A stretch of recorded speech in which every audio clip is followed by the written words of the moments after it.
Também no site da Prefeitura, disse que o município vai continuar seguindo o decreto anterior sobre o toque de recolher.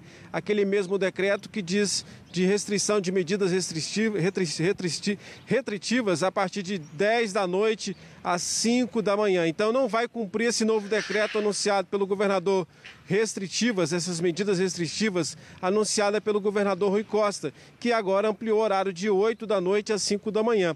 A Prefeitura, inclusive, a prefeita em exercício, Sheila Lemos, chegou a gravar um vídeo e publicou nas redes sociais, fazendo um apelo ao governo do estado para a abertura de mais leitos aqui na região para tentar desafogar, diminuir essa pressão hospitalar que acontece nesse momento em Vitória da Conquista. Mas a Prefeitura disse que vai continuar seguindo o decreto anterior, ou seja, que vale até a próxima quinta-feira e que não vai seguir esse novo decreto anunciado pelo governador Rui Costa, que ampliou o horário de funcionamento. Aqui o toque de recolher tem sido relativamente tranquilo, poucas ocorrências, mas ontem a gente viu muitas pessoas nas ruas, nos bares, sem máscara, sem qualquer tipo de prevenção, de distanciamento e aglomerando, aproveitando esse momento para acompanhar o jogo, essa partida de futebol entre Flamengo e Internacional. A gente viu essa situação muito comum nesse domingo aqui na cidade, Taíque.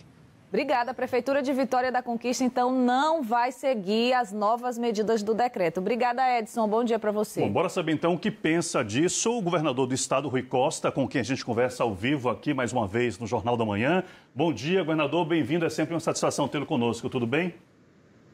Bom dia, Ricardo. Bom dia a todos os amigos aí que acompanham a TV Bahia. É um prazer falar com vocês. Governador, é um decreto estadual, portanto tem vigência para o estado da Bahia como um todo. A gente acaba de ver que em Vitória da Conquista a Prefeitura decidiu não seguir essas novas medidas. Os municípios têm esta prerrogativa, esta possibilidade de não acatar essas novas medidas? Olha, Ricardo, nós, antes de assinarmos o decreto a semana passada, fizemos uma reunião com os órgãos de controle do Estado, Ministério Público, Justiça, demonstrando a gravidade da situação. E logo em seguida fizemos uma reunião com a União dos Prefeitos da Bahia, apresentando a eles a gravidade da situação e combinamos com a União dos Prefeitos as medidas que seriam adotadas. Até muitos prefeitos sugeriram que o horário já na largada fosse um horário mais ampliado.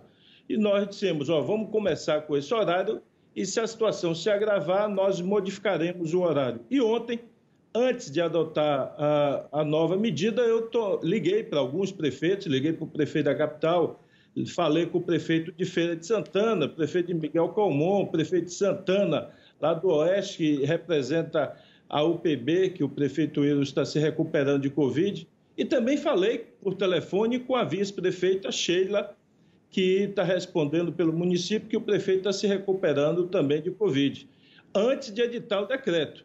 E não foi essa informação que ela me deu ao telefone. E, portanto, eu quero me dirigir à população de Conquista, dizer que a Polícia Militar e a Polícia Civil vai fazer cumprir o decreto estadual. Todos aqueles que estiverem funcionando após as 20 horas, bares, restaurantes ou qualquer outro serviço não essencial, os seus proprietários serão conduzidos à delegacia e será registrado crime contra a saúde pública. Conquista está com quase 100% de leitos. Ontem mesmo a prefeita me disse aqui, nós só temos 3 leitos disponíveis, governador. Então, lá em Conquista tem ao todo 70 leitos de UTI para a Covid, 60 leitos são do governo do estado, 60, e apenas 10 são contratados pelo município de Vitória da Conquista. Nós, lá na região, estamos abrindo essa semana os leitos em Caetité, um hospital de oncologia que nós abrimos, e nós vamos suspender temporariamente o atendimento de oncologia, de cirurgia oncológica, para poder viabilizar mais 10 leitos de UTI. Lá já tínhamos aberto em Brumado. Estamos finalizando no Hospital Municipal uma obra lá na Lapa, em Bom Jesus da Lapa, também abrir novos leitos. Então, enfim, hoje estamos abrindo 20 novos leitos em Ilhéus e ao longo da semana estamos providenciando, tentando mobilizar a equipe para abrir novos leitos também aqui na Fonte Nova. Enfim, o esforço é grande e eu peço a colaboração de todos, porque, caso contrário, nós teremos gente desesperada gritando na porta de UPA, na porta de hospitais, procurando leitos de UTI e não vão encontrar. A rede privada também está esgotada. Então, esta não é uma boa hora para fazer política. Essa é uma boa hora para cuidar da vida humana. Os negócios, as empresas podem e precisam suportar essa nova restrição de horário. O que não pode acontecer, Ricardo, é como a reportagem acabou de citar aí. Eu vi as imagens ontem de Vitória da Conquista. No final da tarde, início da noite, os bares lotados, todo mundo sem máscara, assistindo as partidas de futebol em diversos bares da cidade. Isso que não é possível. Nós estamos vivendo a maior pandemia dos últimos 100 anos. A humanidade não passa por isso há muito, muito tempo. E as pessoas não podem se dar o privilégio de, enquanto temos pessoas morrendo, os leitos se esgotando, as pessoas acharem que podem se aglomerar em bares, em restaurantes, sem máscara e espalhando o vírus para outras pessoas. Então, o decreto será cumprido e eu já pedi o máximo de rigor da Polícia Civil e da Polícia Militar também em Vitória da Conquista. E vai ser feito blitz em várias ruas, em várias localidades da cidade. Muito bem, vamos avançar aqui, tá aí que tem outros temas a tratar, mas só reforçar isso que é muito importante, que acaba de dizer o governador. Embora a vice-prefeita Sheila Lemos, a prefeita em exercício de Conquista, tenha dito que não vai acatar essas novas mudanças, o governador acaba de dizer que a polícia vai fiscalizar o cumprimento, viu? Bom, vamos seguindo. Oi, governador, tá aí falando aqui do estúdio. Ontem foi anunciada a ampliação e a antecipação também do toque de recolher, o motivo disso e as outras alterações no decreto. O motivo, Sheila, é que nós chegamos ontem ao conversar com a secretária de Saúde em exercício, já que o secretário Fábio se recupera, está internado no hospital, se recuperando de Covid. Ela me disse, governador, ultrapassamos 80%. E se os pacientes conseguissem chegar instantaneamente à porta do hospital, já que muitos estão em outras cidades da Bahia, nós chegaríamos a 100%, porque todas as vagas existentes foram reguladas, ou seja, todas no sistema já estão ocupadas. Não estão fisicamente, porque os pacientes estão em deslocamentos e, por isso, a taxa é um pouco maior de 80%. Mas, se considerar a regulação, todos os leitos estão ocupados nesse momento. Então, não há o que se falar de manter bares funcionando, lotados. Eu vou insistir nessa tese. O que nós estamos restringindo agora é que os bares e restaurantes só funcionam até 18 horas, presencial. Eles podem fazer delivery até as 23 horas, mas somente delivery. Então, só vai funcionar até as 18 e os outros serviços até as 20 horas. E eu peço a contribuição dos donos de empreendimentos, dos bares, restaurantes, shoppings. Se essa medida não surtir efeito e se não houver colaboração, a medida terá que ser mais drástica. Terá que ser igual ao que o município de Araraquara fez em São Paulo, ou seja, fechar absolutamente tudo. Então, para evitarmos o pior, inclusive para os negócios, é importante que todos colaborem nessas medidas mitigadoras que visam reduzir com o menor impacto para a atividade econômica. O que nós estamos fazendo é ir lentamente, progressivamente, adotando as medidas para ver se colhemos os resultados.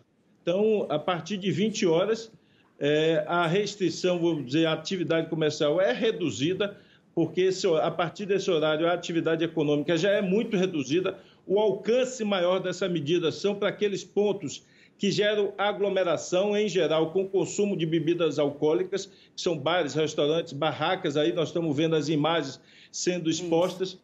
E, portanto, não há como permitir que as pessoas consigam estar neste comportamento indiferente à vida humana, indiferente ao número de mortes. O Brasil passa de 244 mil mortes, a Bahia está com mais de 60 mortes há quase 2 semanas por dia, mais de 60 mortes por dia. Então, não há o que compreender comportamentos como esse, porque senão muita gente ainda vai morrer. E o pior é morrer sem nenhuma assistência médica. Nós, então, seguimos com essas imagens das aglomerações que chamam a nossa atenção, nos preocupam a todos, né? As autoridades, a todos nós, cidadãos de um modo geral, porque nós sabemos no que isso pode representar, o impacto que isso pode vir a trazer na rede de saúde. Governador, o Oeste Baiano, ele segue fora do toque de recolher, né? Porque a situação não é tão complicada, tão delicada do ponto de vista da ocupação, das taxas de ocupação. No entanto, 2 municípios, Barreiras e Santa Rita de Cássia, já notificaram casos dessa nova variante do coronavírus. A minha pergunta é, essas notificações não são suficientes para que esses municípios também façam parte do decreto? Olha, nós estamos, nesse momento, o que nós queremos é ter uma linguagem simples, direta, com a população, que a população compreenda que as medidas estão relacionadas a um alto índice de taxa de ocupação e alto índice de contágio. Então, se a gente incluir o oeste da Bahia, nós não estaremos sendo didáticos pedagógicos, ou seja, a população de lá iria perguntar, mas nossas taxas estão baixas, por que adotar também esse padrão aqui? Então, nós estamos monitorando, de fato, tem registro de novas cepas lá, mas as taxas e a contaminação e a procura nas UPAs e nas unidades de emergência continua, graças a Deus, ainda baixa. E o monitoramento é diário, viu, Ricardo? De manhã, de tarde. Então, qualquer sintoma de aumento da procura no Oeste, imediatamente a gente revê o decreto e inclui o Oeste. Mas, por enquanto, nós queremos ter essa mensagem, que as medidas mais duras só são adotadas quando a doença sai do controle. Enquanto a doença está mantida com algum nível de controle, como no Oeste, não há por que adotar essas medidas. A gente quer que as regiões entendam isso e busquem reduzir para patamares iguais a do Oeste.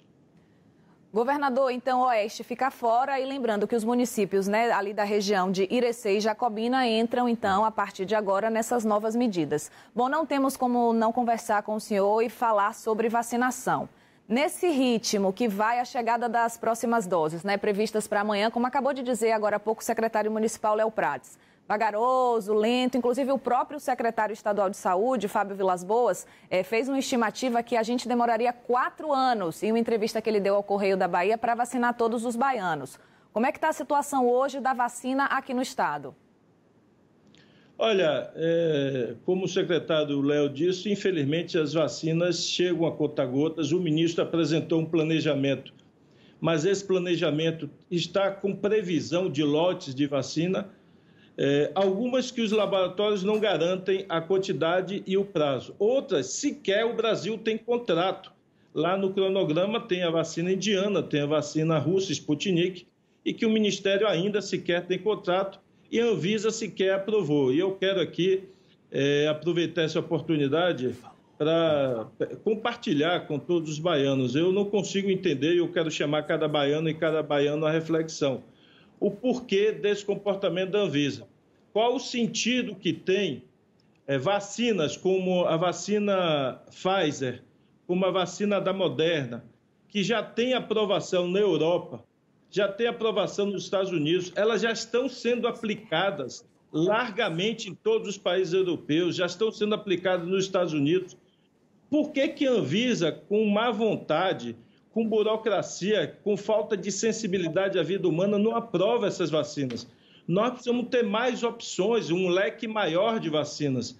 Então, a Anvisa e o governo federal seguem demonstrando total insensibilidade com a vida humana, total insensibilidade com a tragédia que alcança não só a Bahia.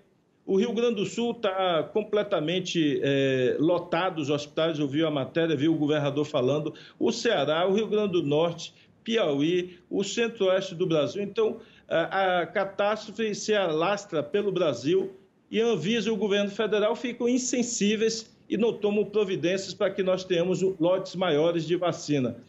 Nós estamos buscando contatos com os laboratórios para que os estados possam adquirir e tentar, junto ao STF, uma autorização especial para a aplicação dessas vacinas. O Brasil não pode ficar refém da Anvisa e não pode assistir paralisado a morte de milhares de pessoas de forma desnecessária. Então, eu estou perguntando quantas mortes ainda serão necessárias para haver alguma sensibilização da Anvisa, a Agência de Vigilância Sanitária do Brasil. E aí a pressão é grande, governador, tanto que hoje o presidente do Congresso, Rodrigo Pacheco, se reúne com representantes de algumas dessas farmacêuticas, até para tentar ver quais são os entraves burocráticos que ainda existem com relação a essa aprovação. Mas eu quero avançar para falar sobre a ocupação dos leitos, governador, em nosso estado. No levantamento que fizemos junto ao nosso portal G1, com base nos dados da CESAB, aponta que hoje nós temos mais leitos de UTI funcionando em nosso estado. 1.139 contra 913 do pico da pandemia lá atrás, em junho e julho. No entanto, no total de leitos clínicos de UTI, nós temos menos do que tivemos lá atrás. Temos hoje 2.176 contra 2.283 de 2020. A minha pergunta é: quando é que teremos novamente aquela estrutura do ano passado, do momento mais delicado, e com relação à abertura da Hospital de Campanha da Arena Fonte Nova? Olha, Ricardo, ao longo dos meses e do período de pandemia, muito se aprendeu com essa doença. E há uma característica, Ricardo, desta doença, nesse período, com essas novas cepas, que os pacientes estão agravando muito mais rápido e eles estão precisando mais de leitos de UTI. O volume de leitos disponibilizados hoje de UTI, como você bem disse, é maior, é bom isso ficar claro para a população, é maior do que o disponibilizado no pico da pandemia em julho do ano passado. E com os leitos que serão abertos essa semana, eu já citei Ilhéus, serão 20 leitos, Caetité, a Fonte Nova, que nós estamos mobilizando o pessoal e estamos buscando abrir também em Ceabra mais leitos. Enfim, estamos abrindo todos os leitos possíveis, o número ficará ainda maior de UTIs. O número de leitos clínicos, eles inclusive têm uma taxa de ocupação menor e eles servem muito mais para servir de retaguarda aos leitos de UTI. Então, por exemplo, quando nós formos abrir a Fonte Nova, teremos uma quantidade, a metade dos leitos de UTI será aberto de leito clínico, que é para servir de retaguarda. Então, essa nova fase da doença está exigindo menos leitos clínicos e mais leitos de UTI, ou seja, os pacientes estão ficando em estado mais grave. Por isso, essa composição maior de leitos de UTI e um pouco menor de leitos clínicos. Governador, o pessoal participando aqui com perguntas, a pergunta agora é a seguinte: se o delivery de alimentos vai funcionar até às 11 horas da noite, como é que será o transporte de quem trabalha produzindo esses alimentos? Já que o transporte provavelmente será encerrado às 8h30 até às 9 da noite. Olha, dialogando com os prefeitos ontem, inclusive, eles afirmaram que os restaurantes que optarem por isso, não é obrigatório, cada restaurante pode optar ou não por fazer delivery. Aqueles que optarem por fazer delivery terão a obrigação de colocar transporte individual e particular para seus funcionários. Então, essa é uma obrigação do restaurante que optar por fazer entrega delivery. Ele tem que depois garantir o transporte para que as pessoas que ficaram trabalhando possam ir para suas residências. Bom, eu agradeço aqui mais uma vez ao governador Rui Costa por nos atender logo cedo, trazendo essas informações sobre as mudanças no toque de recolher. Boa sorte aí, governador. É mais uma semana que começa, com muitos desafios para o estado como um todo. Bom trabalho para o senhor, tá? Bom dia, governador. Bom dia, eu agradeço. Eu quero finalizar deixando um apelo à população. Vamos usar máscara. É importante o uso da máscara. Eu percebo que muita gente, infelizmente, abandonou o uso da máscara na rua. A máscara, além das medidas restritivas, pode e contribuir muito com a redução do contágio. Então, por favor, só saia de casa com máscara e higienize a mão e vamos tomar os cuidados para que a gente possa, com a vacina, logo, logo voltar à normalidade, se Deus quiser. Muito obrigado. Obrigado, bom dia. Senhor. Vamos lá. É isso, tá aí que a gente segue aqui com outros assuntos. Eu quero falar agora com a Adriana Oliveira, é isso? Eu acho que a Adriana Oliveira está posicionada ali para conversar com a gente. Eu estou vendo, vem para cá, eu estou vendo a Adriana Oliveira, o pessoal fazendo uma limpeza, uma higienização aí. Você está em que ponto da cidade? Eu estou na Praça Ana Lúcia Magalhães, final de linha da Pituba, e aqui as ações elas começaram já lá atrás, em dezembro. Isso chamando atenção com o teste, com a higienização e agora a retomada de medidas restritivas. Isso vale para aqui, para Pituba, para o bairro de Brotas e também Itapuã, sendo que a Pituba ele lidera em número de casos. Só este ano, de janeiro até agora, foram registrados confirmados de Covid-19 4.801 casos. A gente conversa com o coordenador das ações regionalizadas, o Fábio Mota. Secretário, bom dia. Secretário, o que vai ser feito nesse momento, nessa retomada? Bom dia, nós aqui continuamos fazendo as ações a favor da vida, que é a limpeza das ruas, distribuição de máscara, pulverização.